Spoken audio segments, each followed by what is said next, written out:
This is the video that will finally help you fix the connection error in Urban VPN. If the VPN won't connect and your internet feels blocked, stay with me because this will make everything very simple. Are you also facing this problem where Urban VPN shows connection error and you cannot access websites or services? This usually happens because of server issues, firewall or antivirus blocking, or network configuration problems. Many people get frustrated because the VPN fails to connect, limiting privacy and access to restricted content. You may see many solutions online, but most of them are complicated. They tell you to edit network settings manually, reinstall Windows, or run long command line scripts that are hard to follow.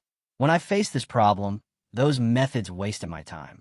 But I fixed it with one secret, easy trick that restores Urban VPN connectivity and lets you browse securely and freely again.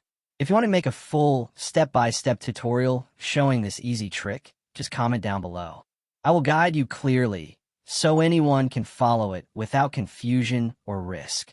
And for more simple VPN and Windows fixes like this, stay connected with my channel Rexist, because I always share easy solutions anyone can use to solve problems fast and safely.